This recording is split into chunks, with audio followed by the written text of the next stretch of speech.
안녕하세요.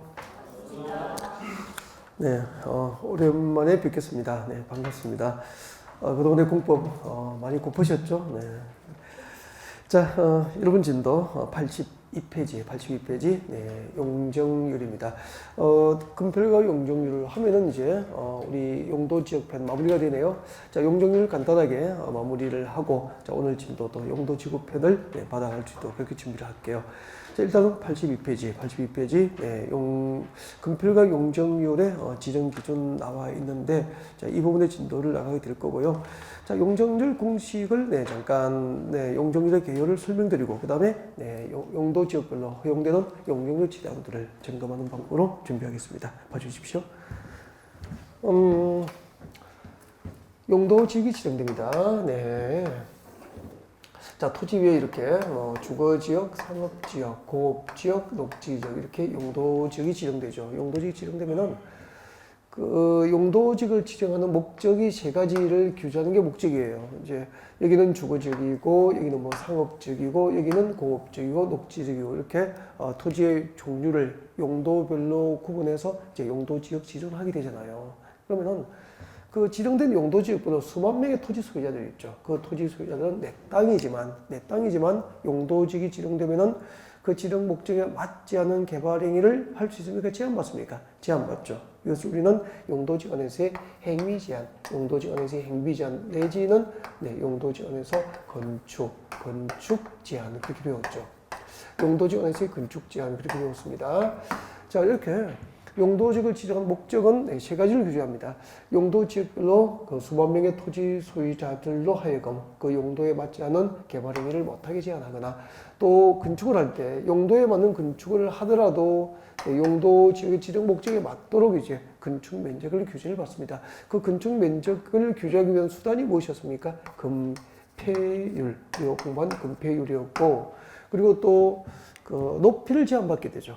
네, 용도지역에서 대지를 지정하면은 그 용도에 맞도록 건축물의 높이를 적절하게 규제받게 되는데, 그 높이를 규제하기 위한 수단이 무엇입니까? 지금부터 우리가 공부하게 될 용적률 그렇게 되는 거죠. 그래서 결국 용도지역 제도를 만든 목적은 실무적인 목적, 실제적인 목적은 네, 용도지역 안의 토지 소유자로 하여금 용도에 맞지 않은 건축을 못하게 제한하고, 또 건축, 용도에 맞는 건축을 하더라도 네, 건축 면적을 적절하게, 그리고 또 건축할 수 있는 건축 높이를 적절하게 그 지정 목적에 맞도록 규제할 목적으로 용도 지역을 만들었구나 라고 이해를 할 수 있을 겁니다.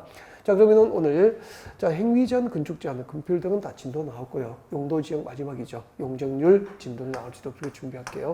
여러분 용적률은 네, 같이 적으면서 암기를 지금 해버리지 뭐. 용적률은 대지 면적입니다. 대지 면적에 대한 뭐죠? 연면적이죠. 대지 면적에 대한 연면적 비율을 용적률이다 라고 하게 됩니다. 대지 면적에 대한 연면적 비율이 용적률이 됩니다. 그러면은 여러분 용적률을 이제 제대로 좀 이해를 하시려면은 또 필수적으로 뭘 아셔야 됩니까? 연면적이 무엇인지 알아야 이제 용적률을 제도적으로 이해를 하실 수 있게 돼요. 그죠? 자, 그러면 연면적이 무엇일까? 그러면 바로 지금 외워버립니다. 연면적은 하나의 건축물입니다. 하나의 건축물. 자, 한 개의 건축물, 하나의 건축물에 각 층별 바닥 면적이죠. 각 층별 바닥 면적 합계를 연면적이라고 합니다. 하나의 건축물에 각 층별 바닥 면적의 합계입니다. 하나의 건축물의 각 층별 바닥 면적 합계가 뭐죠? 연면적이고, 자, 이 대지 면적에서 그 연면적이 차지하는 비율을 무엇이라고 한다? 용적률이다 라고 표현하게 됩니다. 자, 실제로 한번 보여드릴게요. 자, 여기요. 자, 이제 그림. 자, 공식만 적으면 되고요. 이제 그림은 그리지 말고 설명 듣는 겁니다. 그냥 설명 들어주세요. 자, 여러분 여기 지하층이 네, 이렇게 3개층입니다. 지하층이 3개층이 있고요. 그 다음에 지상층이 1개, 2개, 3개, 4개, 이렇게 4개, 그럼 5개 층이 되구나. 자, 그러면은 한 층의 바닥 면적이 전부 100제곱미터, 한 층의 바닥 면적이 100제곱미터로 전부 동일하다라고 가정하면은 지하층이 3개층이니까 지하층의 바닥 면적 합하면 얼마죠? 300제곱미터 되겠죠. 네, 3개층이니까. 그리고 지상층은 5개층이니까 얼마가 되는 거죠? 500제곱미터 되겠죠. 뭐. 그죠? 500제곱미터 이렇게 됩니다. 네. 500제곱미터. 그러면은 자, 하나의 건축물 연면적이란 이 한 개 건축물이잖아요. 이 한 개 건축물의 각 층별 바닥 면적의 합계가 이제 연면적이라고 했으니까 지하층 300, 지상층 500 합하면은 이 건축물의 연면적은 얼마가 되는 겁니까? 800제곱미터. 이게 연면적이 된다는 얘기입니다. 그래서 연면적에는 지하층 면적이 포함됩니까? 제외됩니까? 포함돼서니까 800이죠. 그죠? 이렇게 연면적은 하나의 건축물의 각 층별 바닥 면적 합계로서 지하층 면적을 포함하는 게 원칙이에요. 단, 진짜 조심해야 돼요. 다만 용적률 산정할 때 용적률 산정을 위한 연면적에는 무엇이 제외됩니까? 그때는 지하층 면적이 제외되는 거죠. 그러니까 연면적은 하나의 건축물의 각 층별 바닥 면적 합계로서 지하층 면적을 포함하는 게 원칙이지만 용적률 계산할 때, 용적률 산정할 때만 연면적에는 지하층 면적이 제외 그렇게 되는 거예요. 알겠죠? 그러면은 이 건축물의 연면적은 800제곱미터가 원칙이지만 용적률 산정을 위한 연면적은 얼마입니까? 500제곱미터를 한다 그런 얘기입니다. 그러면은 만약에 층수가 봐요. 지금 5층이잖아 지상층이. 근데 6층 지상층이 6층, 7층, 8층이 되면은 용적률 산정을 위한 연면적은 얼마가 되죠? 600, 700, 800으로 커지잖아요. 그러면은 분모가 그대로인데 연면적이 분자가 커지면은 연면적 규모가 커지면은 500이 600, 700, 800으로 커지면은 용적률 한도는 커집니까 작아집니까? 몫은 커지잖아, 그죠? 커지죠. 바꾸기 가면은 만약에 여러분 아파트 재건축할 때요, 그 용도지가 허용하는 용적률 150%였어 재건축할 때. 근데 그 용적률을 180%, 200% 높여줍니다. 높여주면은 지상층의 바닥 면적 합계는 높아집니까? 낮아집니까? 지상층의 바닥 면적이 연면적 규모가 커지는 거잖아요. 그럼 연면적이 500제곱미터가 600, 700, 800으로 커지면은 이 건축물의 높이는 낮아지는 겁니까? 높아지는 겁니까? 높아지는 거죠. 어떤 용도지가 허용되는 용적률의 한도를 높여주면은 150%를 180, 200으로 높여주면은 연면적 합계 규모가 작아집니까? 커집니까? 커지면서 건물도 높아지게 되는 거예요. 반대로 어떤 용도지에 허용되는 용적률의 한도를 낮춰버립니다. 예를 들면 250%의 용적률이 적용되는데 230%로 200%로 이렇게 낮춰버려요.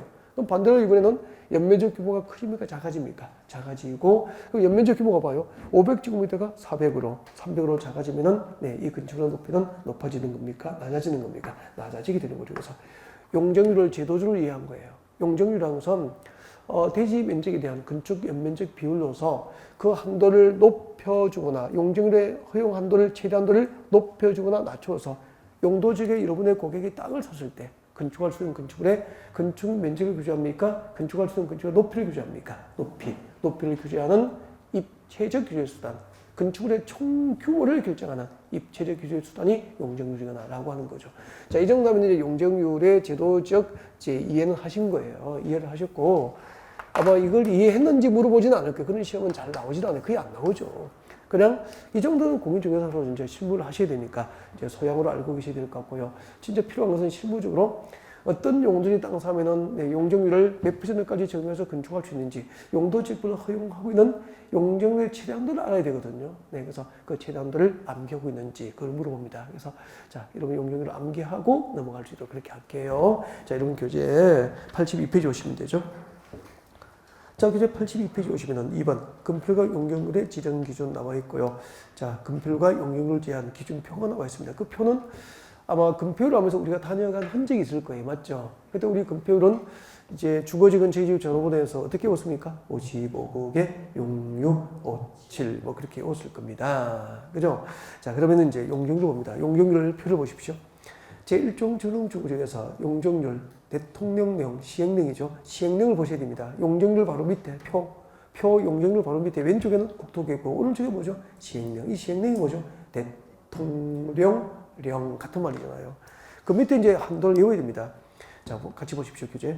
제1종 준흥주구조에서 허용하는 용적률은 얼마죠? 50% 이상부터 100% 이하. 그 사이에서 각 시군 조례를 정하게 돼요. 그럼 앞에 50이 뭐죠? 최저한도. 뒤에 100이 뭐죠? 최대 한도가 되는 거잖아요. 자, 무엇을 외워야 될까요? 최대 한도 위주로 규제합니다. 그래서 최대 한도를 외우면 돼요.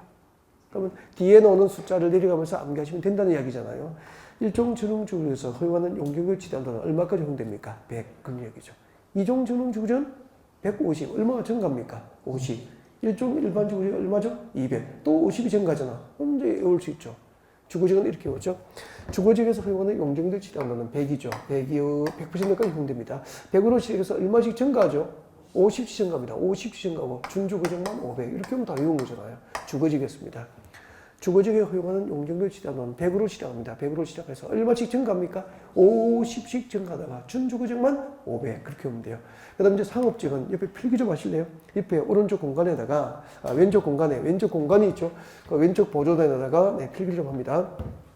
자, 필기는 좀 빠르게 해주시고요. 이러면 저기 중심 적습니다. 뭐죠? 중심 상업지역입니다.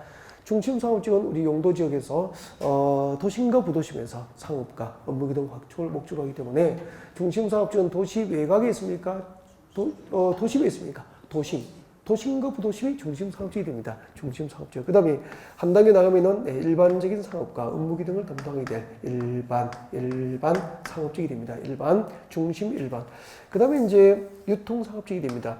유통 상업지역, 네, 도시, 네, 또는 지역 간, 도시 안 또는 지역 간 유통 기능 증진을 목적으로 합니다. 네, 중심 상업지역. 소매 시장이 위치한 곳입니까? 대규모 도매 시장입니까? 대규모 도매 시장이 위치한 곳이 유통 상업지역이라고 그렇게 공부했죠. 그 다음에 가장 도시물로부터 멀리 떨어진 위치, 외곽에 무엇이 있습니까? 걸린 상업지역.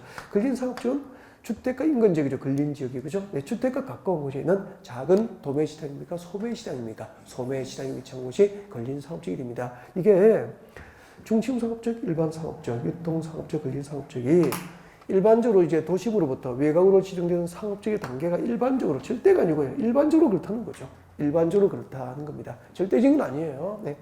그래서 이제 이걸 기준으로 국회에서 법을 만든 거예요. 그럼 봐요. 이제 도심으로 들어가면 들어가면서 건물은 높아지죠.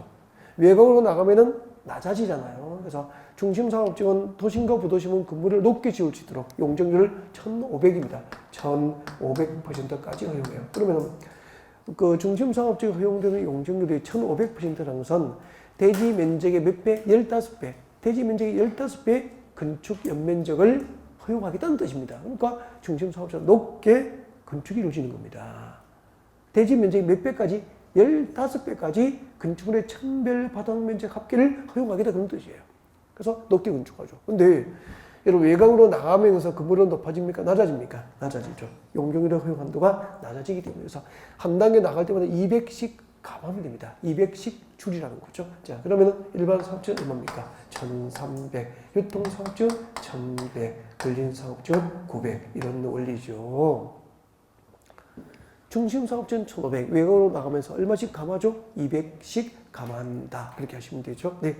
자, 이렇게 해서 이제 상업지까지 마무리했고요. 공업지역 봅니다. 그리고 공업지역은 전용 공업지가 얼마라고 되어 있습니까? 300으로 시작합니다. 전용 공업지에서 허용하는 용적률은 300이고 일반 공업지는 350, 50이 증가합니다.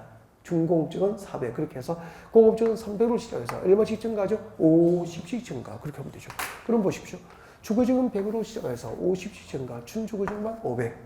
공업지역은 300으로 시작해서 50씩 증가. 끝. 그렇게 되잖아요. 그 다음에 보존 녹지역은 개발 목적이었습니까? 보존 용도였습니까? 보존 목적에서 보존 목적은 개발할 수 없는 용도지역이었죠. 네, 일반적으로 우리가 뭐 개발이 허가를 받고 개발할 수 있는 땅은 아니다 그렇게 했을 겁니다.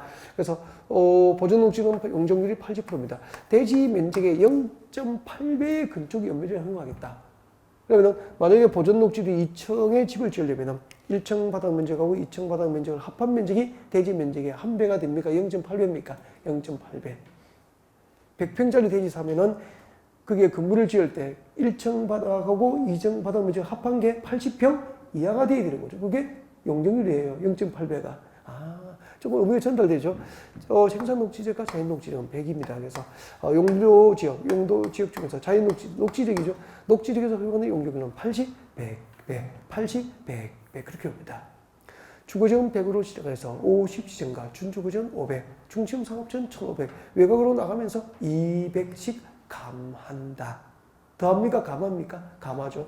그 다음에 이제, 공업지역은 300으로 시작해서 50씩 증가합니다. 그리고 녹지지역은 80, 100, 그렇게 하면 되죠. 그 다음에 이제 도시지역 밖으로 나왔습니다. 여러분, 도시지역 밖에 우리 비도시지역은 건물이 높습니까? 대체로 낮습니까? 대체로 낮잖아요. 그죠? 지방으로 이렇게 내려가면 농촌으로 가면 농어촌으로 가면 건물이 낮거든요. 네. 낮다 해서 용적률을 낮게 규제하고 있는 지역이죠. 뭐. 그래서 도시지역 밖에는 건물이 낮습니다. 전부 용적률은 80% 이하로 제한되고 있고요. 단 우리 기억나죠? 인생의 계획은 40대 이후에 세워도 늦어 안 늦어? 안 늦죠. 170대니까. 그래서 계획관리지역이었죠. 계획관리지역에서 허용하는 건폐율은 40%. 그죠? 40% 분배해서 각 시군조 규정하고 용적률은 얼마죠? 100% 허용됩니다. 그래서 도시지역 밖에서 계획관리지역은 유일하게 건폐율은 40%까지, 용적률은 100%까지 허용됩니다. 그래서 인생의 계획은 40대 이후에 세워도 늦지 않고 몇 시까지 살자? 100세까지 살자. 그렇게 했습니다. 자, 여기까지 용적률이었습니다. 빨리 용도지구로 가겠습니다. 용도지구 오세요. 용도지구 가기 전에 몇 군데 챙겨가야 되겠습니다. 88페이지입니다. 88페이지 잠깐 봐주세요. 88페이지. 자, 88페이지 오셔서 좀 챙겨야 될 것 같습니다. 저 밑에 용도지역 등의 그 밖에 행위제한 발표하시고 시험에 잘 나옵니다. 네, 발표해 주시고요. 네, 이거 챙겨놓고 갈게요. 용도지역 미지정, 미시본지역에서의 행위제한 찾으셨습니까? 네, 88페이지 맨 밑에 있습니다. 여기 별표를 뜻까지 하나 하시고요. 제가 먼저 교재를 읽어드리고 설명을 드리겠습니다. 교재 먼저 집중하십시오. 제일 밑에 도시지역 관리지역, 도시지역 관리지역, 그리고 농림지역, 자연환경 보전지역으로 용도가 지정되지 아니한 지역에 대해서는 자연환경 보전지역에 관한 규정을 적용합니다. 자연환경 보전지역에 관한 규정을 적용한다. 무슨 규정을 적용하죠? 규정 동그라미. 규정 동그라미 하세요. 적으세요. 이때 규정은 무슨 규정이냐면 세 가지입니다. 자연환경 보전지역에 관한 규정을 적용한다. 규정 동그라미 했습니까? 그때 무슨 규정이죠? 적으십시오. 네, 행위 제한입니다. 자연환경 보전지역에 적용해야 될 행위 제한, 그리고 건폐율, 용적률 규정을 적용한다는 뜻입니다.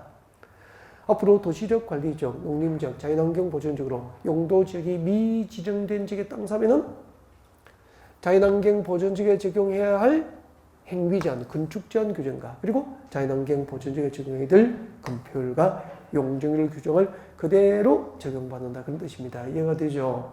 그 다음에 오른쪽으로 갑니다. 89페이지 위에 봅니다.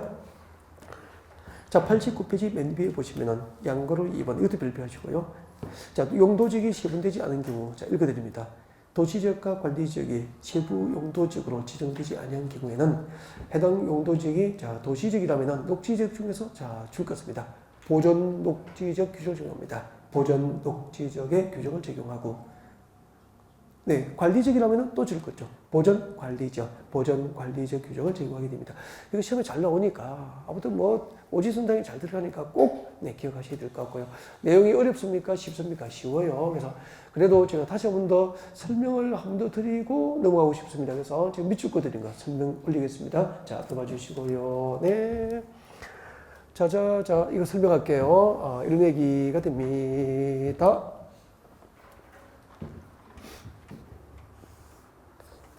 한번 보세요. 여러분, 우리 용도지역 이렇게 배웠잖아요. 용도지역은 국지지역으로 지정됩니까? 용도지역은 전국토입니까? 전국토. 우리나라 국토 전부를 대상으로 토지의 기능과 특성에 따라서 토지의 종류, 땅의 종류를 용도별로 구분해서 용도지역을 지정이 됩니다. 예를 들면은 우리 국토, 전국토. 자, 우리나라 국토 전부, 전국토. 우리나라 국토 가운데서 서울처럼 인구와 산업이, 서울, 부산처럼 인구와 산업이 밀집되어서 이미 개발했고, 앞으로 개발할 곳을 용도 지정합니다. 뭐죠? 도시지역이 되죠. 도시지역. 그렇게 배웠고요. 그 다음에 우리 도시 주변에 있잖아요. 도시 주변의 난개발 방지를 위해서 철저하게 관리를 해야 되겠다라고 해서 만든 용도지역이 무엇이었습니까? 관리지역이었죠. 관리지역. 그러니까 서울과 부산은 도시지역이고 도시 주변에 있는 땅은 도시지역을 삥 둘러싸고 있는 용도지역은 대부분이 무엇입니까? 관리지역이 되는 거죠. 그 밖에 뭐가 있죠? 농림지역과 자연환경보전지역 그렇게 돼요. 여기가 농림지역이고 여기가 자연환경보전지역이고 그렇게 됩니다.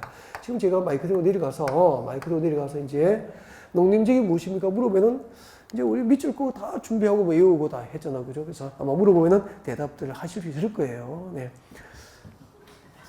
시간이 없어서 안 내려갑니다. 네.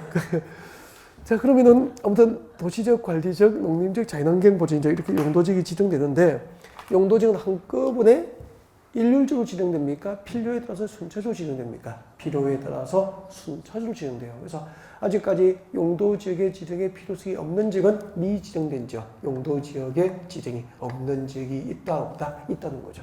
이렇게 도시적 관리지역, 농림적, 자연환경 보지적으로 용도지역이 미지정된 지역의 땅 사면은 이 네 개 중에서 건축자니 가장 까다로운 거, 그 지정 목적에 비추어 보아서 건축자니 가장 까다로운 용도지역이 어디죠? 자연환경 보전지역이다. 자연환경 보전지역에 적용해야 될 뭐를 적용합니까? 행위제한, 개발 행위제한이죠. 그리고 앞으로 도시적, 관리적, 농림적, 자연환경 보전적으로 용도지역이 지정 안 된 지역에 땅 사면 큰일이에요. 이런 지역에 땅 사면은 땅 사는데 도시적도 아니고 관리적도 아니고 농림지역도 아니고 자연환경 보전적으로 용도가 결정이 안 돼 있는 거예요. 이런 지역에 땅 사면은 자연환경 보전지역에 적용이 될 개발행위 제한 규정이 적용돼요. 그럼 자연환경 보전지역 우리가 이렇게 외웠잖아요. 자연환경 우리의 지정 목적 6개 글자 한 톨도 안 틀리도록 우리끼리 약조를 했잖아요. 약조를 하실 거는 자 보겠습니다. 자연환경 보전, 수자원 보전, 해안 보전, 생태계 보전, 상수 및 문화재 보전, 자연환경 보전, 수자원 보전, 해안 보전, 생태계 보전, 상수 및 문화재 보전, 그리고 수산자원 보호 육성. 이거 하려면은 개발을 웬만하면 허용합니까? 웬만하면 제한합니까? 웬만하면 개발을 못하게 규제할 수밖에 없잖아. 그래서 가장 건축제이 까다로운 자연환경 보전지역에 적용이 될 행위제한 규정이 적용된다니까요. 그리고 자연환경 보전지역에 적용이 될 건폐율 20%, 용적률 80% 그대로 적용돼요. 그러면은 앞으로 땅 샀는데 도시적, 관리적, 농림지역, 자연환경 보전지로 용도지역의 지정이 없는 지역은 법적으로 무슨 용도지가 똑같이 취급해버립니까? 자연환경 보전지역과 똑같이 개발의 규제를 받는다 이 말이에요. 이런 곳에 땅 사면은 성공입니까? 큰일입니까? 큰일이죠, 큰일. 그러니까 적금 타서 이런 곳에 묻어버리면은 부자가 될 확률이 거의 없어지는 거예요, 이제. 아우, 공부하기 잘했구나. 그 다음에 이 중에서 보십시오.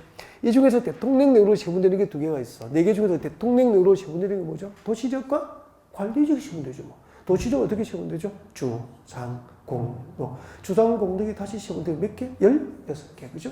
그 다음에 관리적은 보생계, 보전관리, 생산관리, 계획관리적이 세분되잖아. 자, 봐요. 자, 도시적이 세분됩니다. 도시적이 세분되면은 주상공덕이죠. 네, 봐주세요. 주거지역, 상업지역, 공업지역, 녹지지역. 녹지지역 몇 개가 있죠? 3개. 녹지지역 3개인데, 자, 이제 알아맞히셔야 됩니다. 자, 진달래 피고 새가 울면은, 뭐죠? 무슨 녹지죠?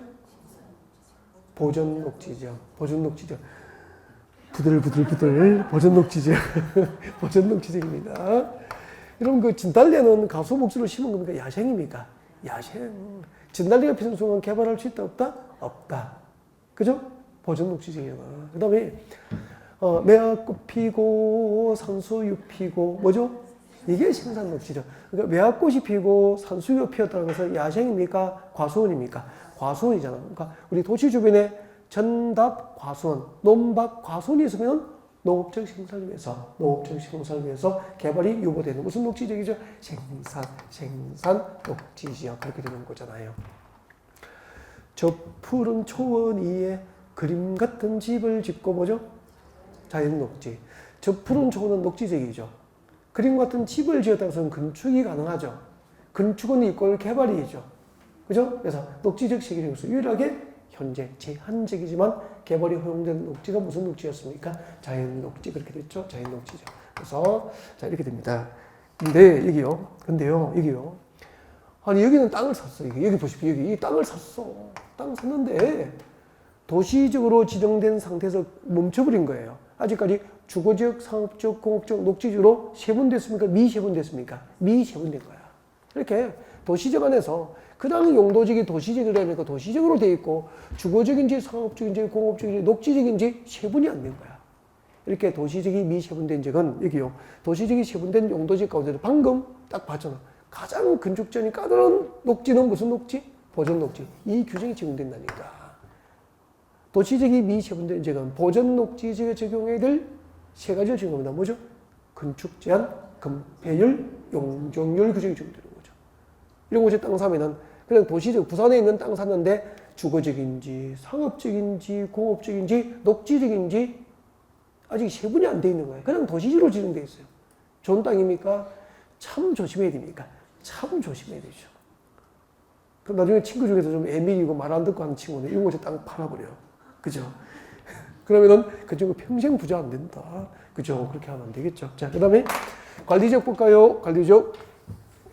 관리지역은 세 가지가 있습니다. 관리지역은 세 가지. 여기요. 관리지역 세 개. 관리지역. 자, 생산관리, 계획관리, 보전관리. 물으면 대답하십시오. 본래는 농림지역으로 지정해야 될 농지가 집사되어 있고 주변에 보전가치가 있는 산지가 있어요. 근데 그 위치가 도시에 가깝다는 이유로 농림지역으로 지정하여 현실적으로 관리가 곤란하면 무슨 관리지역이 됩니까? 생산관리죠. 그 다음에 자연환경 보전지역으로 지정하여 관리가 곤란한 곳은 무슨 관리지역? 보전관리죠. 그래서 생산관리지역은 용도지역, 농림지역의 사촌이잖아요. 보전관리지역은 무슨 용도지역 사촌이죠? 자연환경 보전지역의 사촌이 되는 거죠. 계획관리의 지정 목적 3개. 도시주로 편입이 예상되는 땅, 제한적 이용 개발이 허용되는 땅, 체계적 계획적 관리가 필요한 땅, 그렇게 됩니다. 그죠? 그래서 개발 용도 그렇게 됩니다. 그러면은 여기는 땅 샀어요. 여기 보십시오. 관리적으로만 지정되어 있다니까.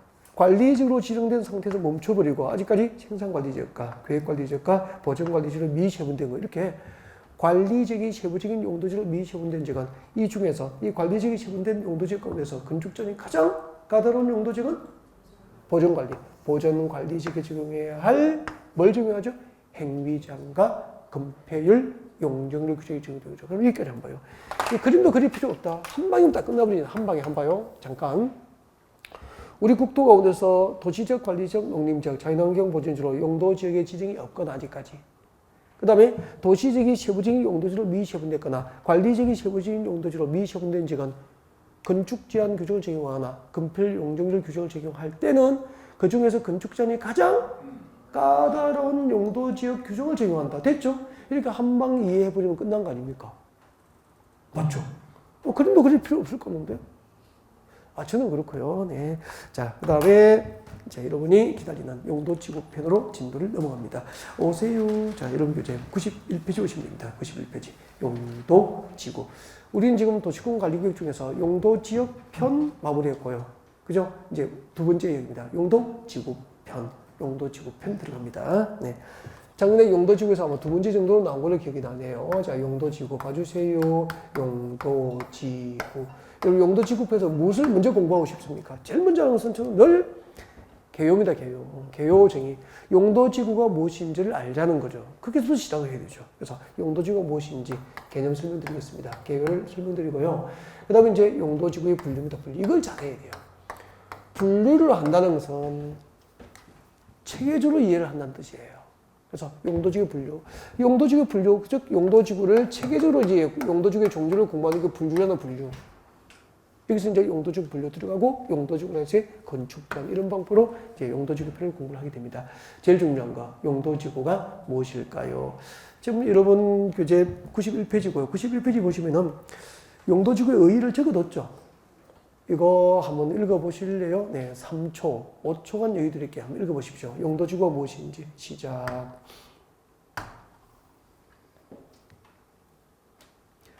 5초 됐습니다. 네, 고개 드시고요. 네.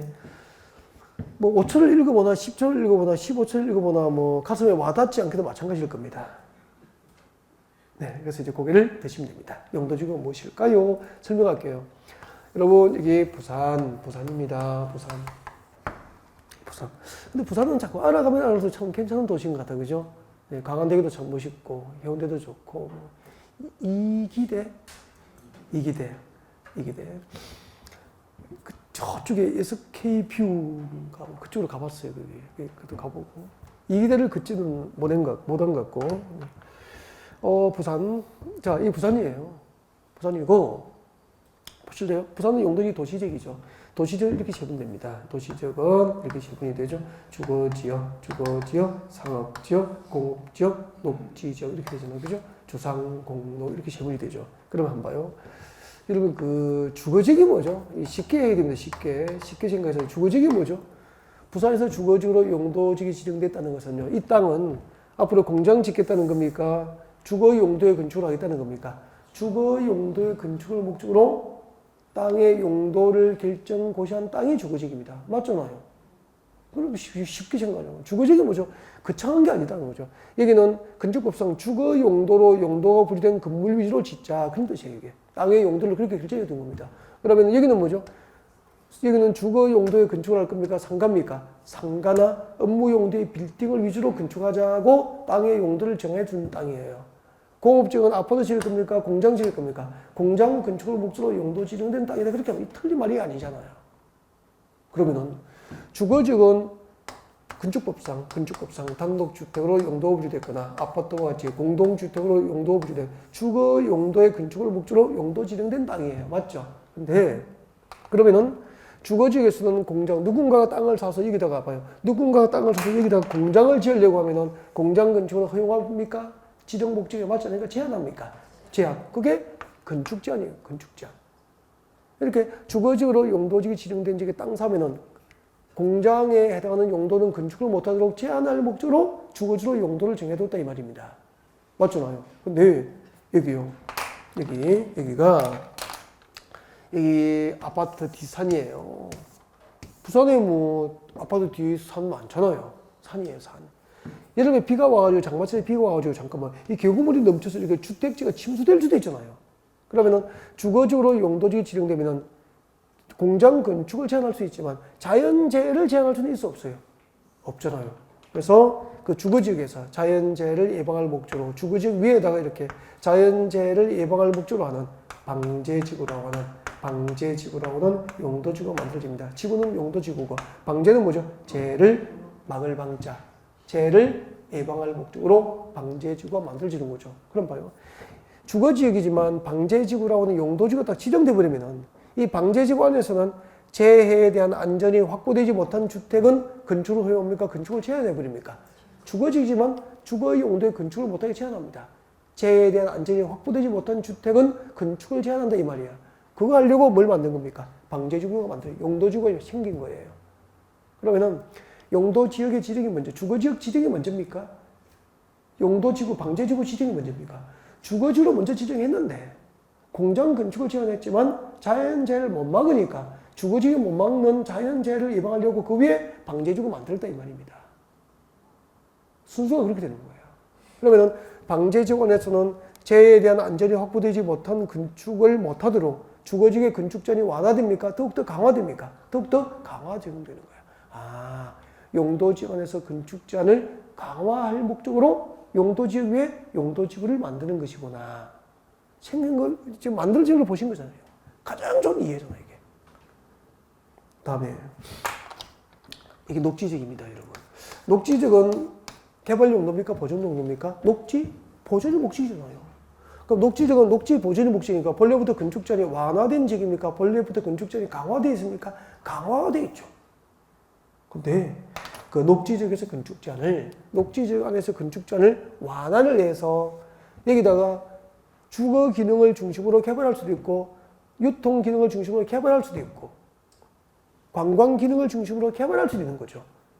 그래서 그 녹지지역의 규제를 완화해서 개발이 가능할 수 있도록 여기다가 예를 들면 주거, 개발, 진흥지구 이런 용도지구를 만드는 거죠. 그러면은 녹지지역을 묶여있지만 녹지지역의 건축 규제, 그 녹지지역 안에 건축 제한을 완화를 해서 주거 기능을 중심으로 앞으로 개발하겠다는 겁니다.